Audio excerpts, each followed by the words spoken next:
Alors, chers frères et sœurs, permettez-moi de vous souhaiter la bienvenue ici, au niveau de notre église, de notre temple de Anse-à-l'Heure-Juprel.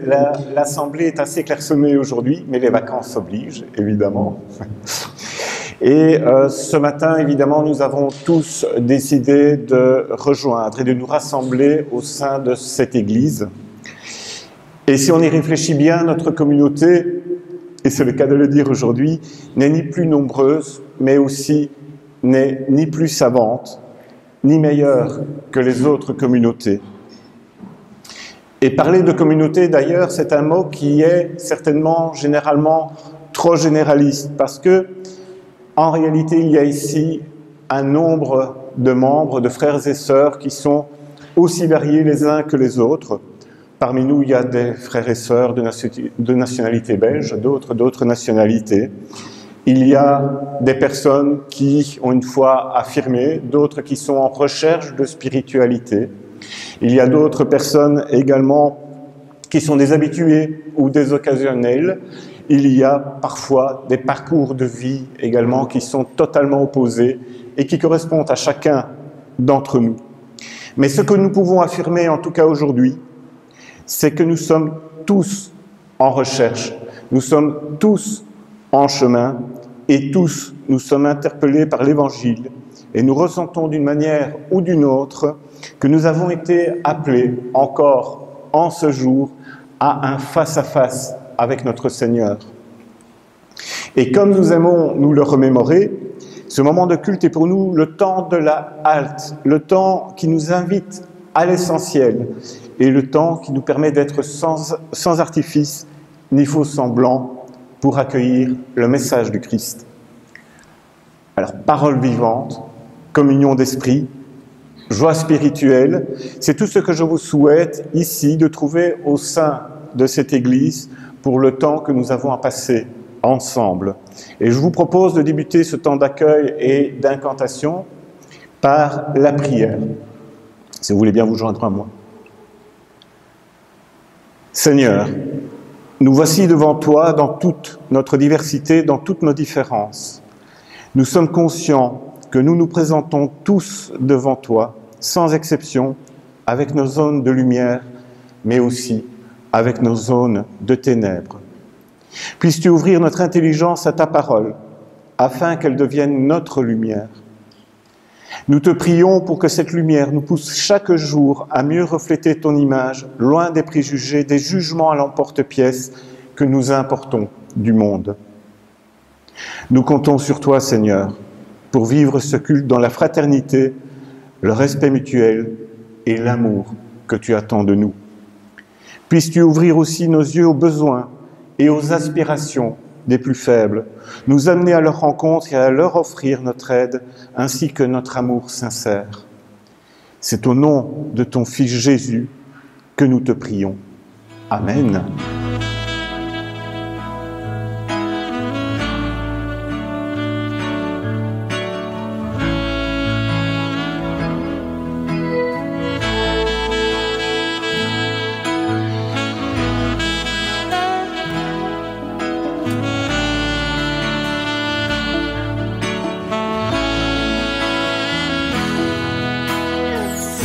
Auprès de Dieu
Livre des Proverbes au chapitre 3 et les versets 1 à 8.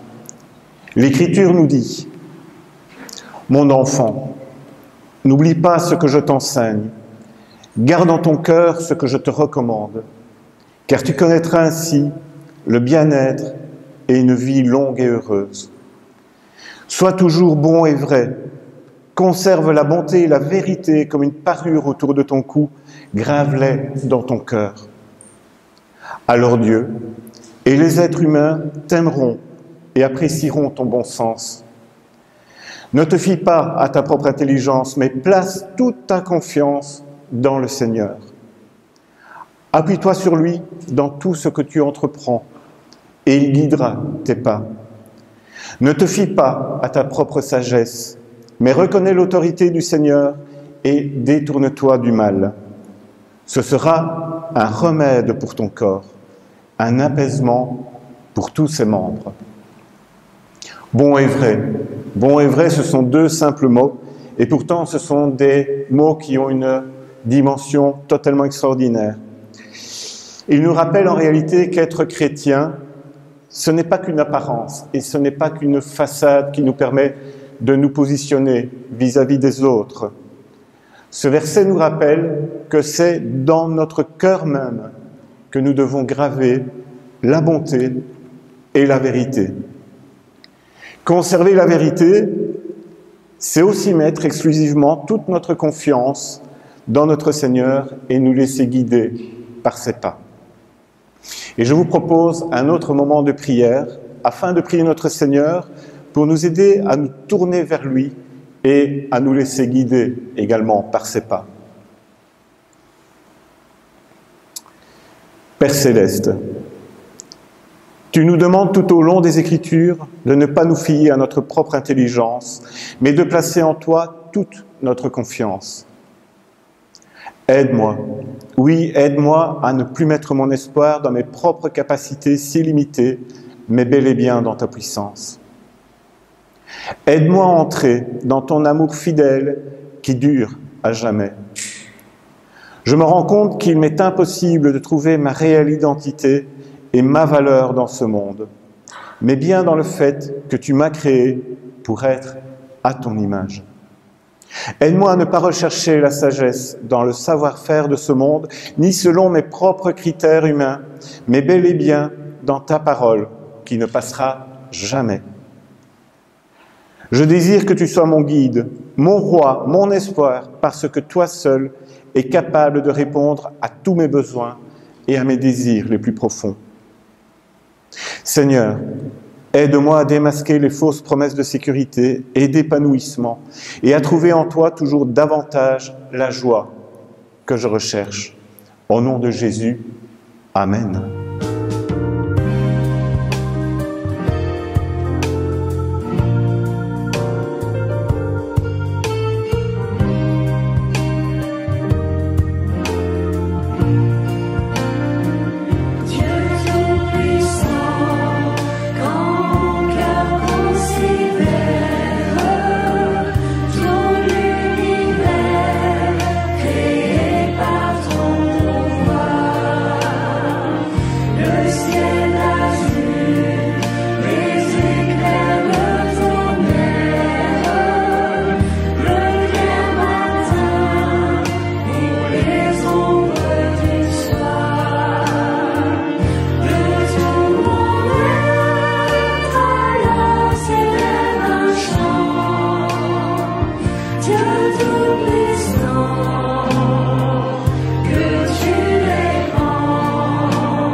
J'aimerais partager avec vous aujourd'hui une confession de foi.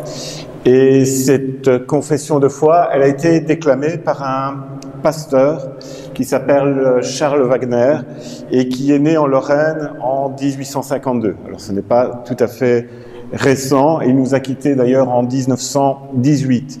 Mais Charles Wagner est connu pour être surtout un poète et un orateur qui est confirmé et renommé d'ailleurs. Il nous a laissé cette confession de foi écrite dans un style qui le caractérise totalement, et il s'agit presque d'une louange poétique qui nous amène à la découverte de l'Esprit de Dieu, ce que nous essayons toujours de trouver et de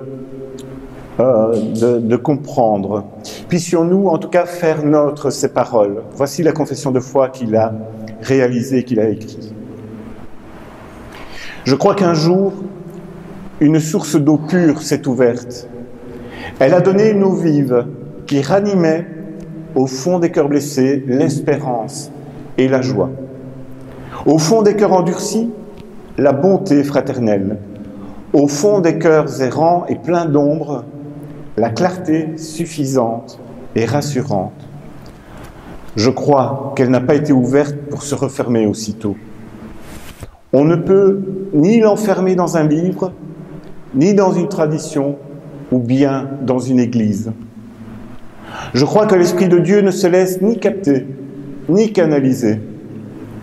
Il est dans les pures traditions, dans les pieux souvenirs, mais il agit aussi, neuf, inédit, surprenant dans les âmes de nos contemporains. Il nous inspire à chaque âge ce qui est le plus conforme aux besoins de chacun. Je crois qu'il est l'Esprit de vérité, actif au fond de l'être, en ces profondeurs où l'homme tient à Dieu par sa racine extrême. Je crois qu'il souffle sur les pauvres refuges où languit parfois la douleur. Je crois qu'il souffle sur les hauteurs où l'air est toujours pur. Il n'a pas peur de marcher sur les routes inconnues, pleines de surprises. Il est la piété des vieux souvenirs et l'indomptable poussée vers l'avenir. Je crois que sa flamme s'est allumée quelque part où la clarté existait avant même que ne retentissent les mots « que la lumière soit ». Je crois qu'il demeurera à jamais et je l'appelle Christ. Amen.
Alors comme texte d'appui du message d'aujourd'hui, nous allons écouter un extrait du livre du prophète Ésaïe, au chapitre 43, versets 1 à 7. Ainsi parle maintenant l'Éternel qui t'a créé, ô Jacob, celui qui t'a formé, ô Israël. Ne crains rien, car je te rachète, je t'appelle par ton nom, tu es à moi. Si tu traverses les eaux, je serai avec toi, et les fleuves, ils ne te submergeront point. Si tu marches dans le feu, tu ne brûleras pas, et la flamme ne t'embrasera pas. Car je suis l'Éternel ton Dieu, le Saint d'Israël, ton Sauveur. Je donne l'Égypte pour ta rançon, l'Éthiopie et Saba à ta place. Parce que tu as du prix à mes yeux, parce que tu es honoré et que je t'aime. Je donne des hommes à ta place et des peuples pour ta vie. Ne crains rien car je suis avec toi. Je ramènerai de l'Orient ta race, et je te rassemblerai de l'Occident. Je dirai au septentrion, donne, et au midi, ne retiens point. Fais venir mes fils des pays lointains, et mes filles de l'extrémité de la terre. Tous ceux qui s'appellent de mon nom, et que j'ai créés pour ma gloire, que j'ai formés et que j'ai fait. Alors le livre d'Ésaïe, c'est le plus long de la Bible. Il comporte 66 chapitres et souvent, par commodité, on le divise en 3 parties. Ici, c'est la partie qui va du chapitre 40 au chapitre 55, où un Dieu très généreux et très aimant nous est décrit. Alors que c'est encore le temps de l'exil à Babylone et que le peuple d'Israël souffre et se pose 1000 questions. C'est pour ça que cette partition du livre d'Ésaïe est aussi appelée « livre de la consolation ». Parce que le contexte d'avant, voilà, Israël n'avait pas écouté le Seigneur. Alors, il les a livrés aux ennemis et Israël a perdu la guerre. Et une partie de la population a été déportée, exilée à Babylone. On trouve cette description des événements juste avant notre extrait au chapitre 42. L'Éternel a voulu, pour le bonheur d'Israël, publier une loi grande et magnifique. Et c'est un peuple pillé et dépouillé. On les a tous enchaînés dans des cavernes, plongés dans des cachots. Ils ont été mis au pillage et personne qui les délivre. Dépouillés et personne qui dise « restitue ». Les exilés s'agitent. Est-ce que Dieu entend leur peine? Est-ce qu'il les a jetés dans cette situation pour montrer sa gloire et sa volonté qu'ils n'ont pas respectée? Comment sortir de ce questionnement légitime sur le plan personnel? Libéré d'abord de l'esclavage en Égypte, le peuple d'Israël, durant les 40 ans d'errance dans le désert, a beaucoup hésité et douté et maugré. Quand le texte dit « il murmure ». Il s'en est même trouvé pour regretter l'esclavage en Égypte. Au moins on était nourris. C'est dans Exode 16. Le peuple reproche à Moïse et à Aaron « Pourquoi ne sommes-nous pas morts de la main de l'Éternel en Égypte quand nous étions assis près des marmites de viande, quand nous mangions du pain à satiété? Au contraire, vous nous avez conduits dans ce désert pour faire mourir toute cette assemblée. » C'est le peuple qui maugrait et qui dit ça à Moïse et à Aaron avant en Égypte. On était assis à côté de marmites de viande et on avait autant de pain qu'on voulait. Ils oublient l'aspect esclavage. Alors le Seigneur va les prendre au mot et les a pris au mot. Du coup, ils vont avoir de la manne à n'en plus finir et des cailles. À un point que c'est un sol couvert de cailles que le peuple a en échange de ces murmures et du fait qu'ils maugraient. Du pain, de la viande, ils en auront chaque jour. Il faut aimer la caille, Parce qu'une caille, un jour, ça va, mais tous les jours. Mais en fait, quand on lit Ésaïe, la première partie du livre d'Ésaïe au chapitre 6, verset 10, on comprend, versets 9 et 10, on comprend mieux pourquoi le peuple d'Israël n'a pas écouté le Seigneur. Il dit alors, va et dis à ce peuple, vous entendrez et vous ne comprendrez point. Vous verrez et vous ne saisirez point. Rends insensible le cœur de ce peuple, endurcis ses oreilles et bouche-lui les yeux, pour qu'il ne voie point de ses yeux, n'entende point de ses oreilles, ne comprenne point de son cœur, ne se convertisse point et ne soit point guéri. C'est le Seigneur lui-même qui les a privés de comprendre sa parole. C'est un peu dur à entendre, un peu dur à comprendre aussi. C'est un peu comme si on reprochait à un élève de n'avoir que des mauvaises notes, mais qu'en même temps on lui interdit de suivre les cours, d'aller à l'école. C'est une difficulté dans la lecture. Alors le début du chapitre 43, qui nous occupe ce matin, remet les pendules à l'heure. Je vous rappelle, c'est le livre dit, la partition dit livre de la consolation. Et il fait comme une explication. Si on peut le dire carrément, une déclaration d'amour du Seigneur à son peuple. Dieu va tirer un trait sur ce passé de désobéissance d'Israël. On sent bien qu'on va passer à autre chose avec ce texte qui commence par « mais maintenant ». Mais maintenant. Ça annonce un changement. C'est dit d'ailleurs quelques versets plus loin, un nouveau départ est annoncé et on va oublier ce qui fâchait. Donc un peu plus loin dans le chapitre 43, versets 18 et 19, ne pensez plus aux événements passés et ne considérez plus ce qui est ancien. Voici, je vais faire une chose nouvelle sur le point d'arriver. Ne la connaîtrez-vous pas? Je mettrai un chemin dans le désert. On quitte la condamnation pour entrer dans la promesse et la consolation. Et c'est un texte très doux que nous entendons. Le Seigneur, donc entre les versets 1 à 7, il rappelle 3 éléments essentiels. D'abord la création. Je t'ai créé. Et plus loin il dit, tu es à moi. Et en hébreu, je suis désolé, à chaque fois je ne peux pas m'empêcher, je dois dire quelques mots d'hébreu. Tu es à moi et dit très exactement li ata. Li à moi, ata toi. Donc, à moi, toi. Il n'y a pas le verbe être. Pas besoin. Parce que la connexion, elle est vraiment puissante. On n'a pas besoin du verbe entre deux. À moi, toi. Li ata.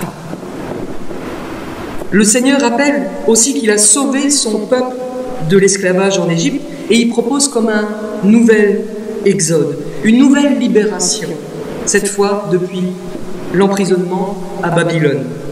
Et puis il dit 2 choses tellement importantes, douces à entendre, quelque chose qu'on aime entendre de la bouche de sa maman ou de son papa. Je t'aime, n'aie pas peur. Et le Seigneur, il appelle le peuple par son nom, Jacob, Israël, comme s'il parlait à une personne en particulier. Et ce « n'aie pas peur », il a une grande importance, il est d'ailleurs répété 2 fois dans les 7 versets qui nous occupent ce matin. N'aie pas peur. Parfois, nous avons reçu nous-mêmes une éducation religieuse qui mettait l'accent sur la peur. Dieu te voit. Quand on a été éduqué dans cette idée d'un Dieu surtout surveillant, avec comme des sourcils froncés, on a plus vite un sentiment de doute et de culpabilité. Est-ce que là je fais bien? Est-ce que là je fais mal? comme si on était tout le temps sous surveillance, et que le but, c'était de détecter le moment où on allait faire un pas de travers. Je fais juste une petite parenthèse. Cela me fait penser à mon ancien métier en France, qui n'a pas d'équivalent, ça s'appelait CPE. C'est un mix entre proviseur et préfet de discipline. En général, préfet de discipline, on se met un peu au garde à vous. Et quand je passais, donc je faisais ce métier en France, et quand je passais devant la salle d'études, j'entendais des chuchotis. Attention, il y a Madame Lamotte. Ça avait un petit aspect drôle. Je faisais que passer, hein. Mais je pensais, mais pour qui me prennent-ils? Je suis la méchante avec ma casquette de méchante, c'est marqué sur mon front. Je ferme la parenthèse. Cet appel à ne pas craindre, à ne pas avoir peur, elle est continuelle dans l'Ancien Testament. Dès Genèse, dans le chapitre 26, on nous raconte comment le Seigneur apparaît à Isaac dans la nuit. Et de suite, il lui dit, parce qu'en gros, il le réveille, « Je suis le Dieu d'Abraham, ton père, ne crains point, car je suis avec toi. Je te bénirai et je multiplierai ta postérité à cause d'Abraham, mon serviteur. » On aimerait bien être réveillé la nuit comme ça, avec des paroles rassurantes. Dans notre extrait de ce matin, la protection promise, elle est très précise au verset 2. « Si tu traverses les eaux, je serai avec toi, et les fleuves, ils ne te submergeront point. Et si tu marches dans le feu, tu ne brûleras pas, et la flamme ne t'embrasera pas. » C'est incroyable. L'eau et le feu, également destructeurs, et on ne le sait que trop en ce moment, avec les pompiers qui luttent et risquent leur vie.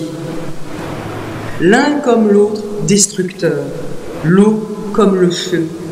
L'eau destructrice, nous la connaissons tous dans la province de Liège, l'an dernier, presque jour pour jour. L'eau a tué 40 personnes et un nombre incalculable d'animaux de ferme et d'animaux domestiques, et mis des familles entières dans les plus grandes difficultés financières, sans compter le traumatisme moral. Aujourd'hui, ce sont les arbres qui brûlent.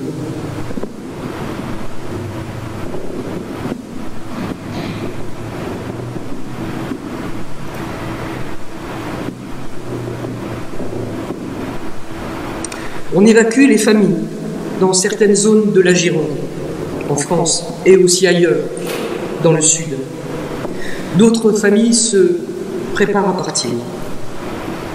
La création gémit de douleur devant nous. Nous gémissons avec elle, et en même temps, comme l'an dernier avec l'eau, le feu a allumé autre chose que des incendies.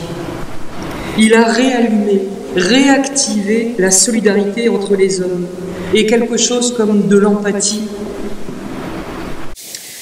J'ai une amie très chère en Gironde, nous avons, Philippe et moi, une amie très chère en Gironde. Elle a 3 enfants magnifiques, des petits garçons, un mari, et elle travaille dans la médiation animale. Ça veut dire qu'elle conduit ses animaux, elle en a plein, dans des maisons de repos, dans des hôpitaux, pour des moments de douceur et de partage. Elle m'a dit qu'elle a commencé à préparer sa valise pour ne pas être prise au dépourvu. Elle me dit que l'autoroute plus loin protège sa famille des flammes en faisant coupe-feu. Merveilleuse autoroute qui fait coupe-feu. Mais que les fumées sont très dérangeantes. Des amis un peu plus loin des incendies lui ont proposé d'héberger sa petite famille. D'autres, qui ont des bâtiments appropriés, lui ont dit « Je peux te prendre tes poules ». Et un autre « Je peux te prendre tes chiens ». Un autre encore « Si tu as besoin, je prends tes lapins et tes chats ». Parce que tous ces animaux-là, ce sont ceux qu'elle conduit auprès des personnes âgées, dépendantes, et elle donne du bonheur. Ce ne sont pas des outils de travail, mais vraiment des outils de paix de l'âme et des outils d'amour. Elle s'appelle Estelle, notre amie. Mais j'ai vu d'autres messages d'espoir et de solidarité circuler pour d'autres familles qui sont dans la peine et la peur. Cette peur-là, elle est très humaine. Mais Dieu est maître des éléments, puisqu'il en est le créateur. Donc, la crainte, quand le Seigneur est avec nous, elle peut être combattue. Israël a déjà traversé les eaux, le fameux épisode de la traversée à pied sec de la mer des Roseaux, et sans danger. C'est vrai, je ne vais pas non plus donner dans l'angélisme, on ne peut pas éliminer tous les dangers.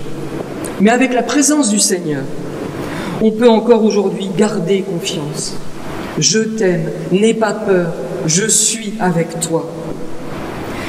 Et face à la diversité, se demander enfin, mais qu'est-ce qui cloche dans notre façon de fonctionner pour que ces événements arrivent et se répètent? On peut répéter changement climatique, ça ne change rien du tout, en vrai.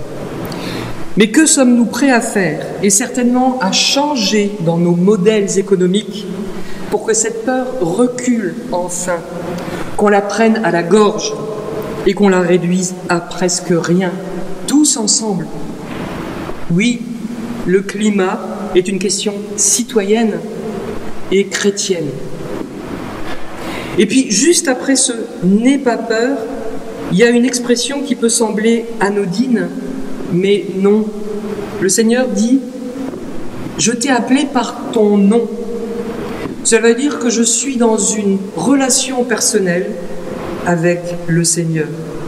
Il a son peuple, je fais partie de ce peuple, mais je ne suis pas fondu dans la masse. Il me connaît personnellement. Je suis une personne pour le Seigneur, même si je fais des pas de travers. C'est l'amour d'un berger qui connaît son troupeau, mais aussi chacune des brebis qui composent son troupeau. C'est l'amour d'un père, mais aussi l'amour d'une mère, comme on le lit plus loin, toujours dans Ésaïe, au chapitre 49, versets 15 et 16. Et là, le Seigneur parle à Sion. Une femme oublie-t-elle l'enfant qu'elle allaite? N'a-t-elle pas pitié du fruit de ses entrailles? Quand elle l'oublierait, moi, je ne t'oublierai point. Voici, je t'ai gravé sur mes mains. Tes murs sont toujours devant mes yeux. Un berger, un père, une mère, qui va délivrer ses brebis et les racheter gratuitement. Je donne l'Égypte pour ta rançon, l'Éthiopie et Saba à ta place. Alors ça peut paraître un peu étrange. Que signifie cette idée d'échange avec l'Égypte? Est-ce que ça veut parler de l'Égypte qui, de dominatrice, devient dominée? Oui, par la Perse et le successeur de Cyrus. Chacun son tour. Oui, en effet, car tous ces territoires vont tomber aux mains des Perses, et on sait que c'est le roi des Perses, un parfait païen, Cyrus, qui a autorisé les déportés de Babylone à revenir à Jérusalem, et ceci sans condition. Puis dans le texte, on avance encore dans l'expression de l'amour.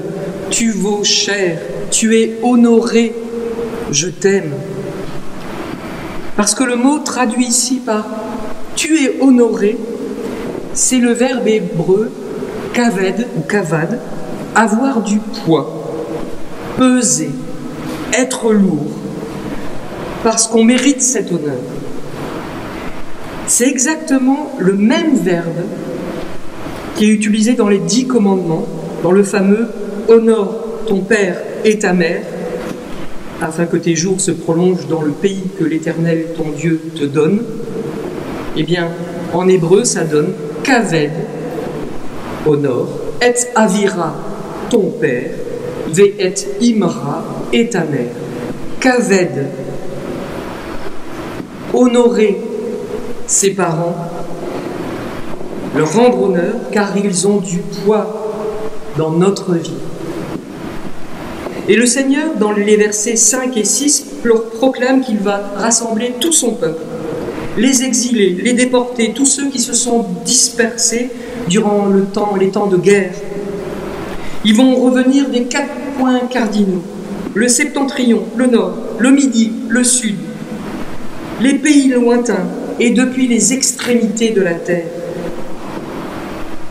Ce rassemblement, cela m'a fait penser aux très grandes réunions familiales quand toute une tribu d'aujourd'hui, pour ainsi dire, se retrouve souvent autour d'un aîné, du patriarche, à qui on fait la surprise de faire venir même les cousins les plus éloignés, ceux qui sont installés même sur un autre continent.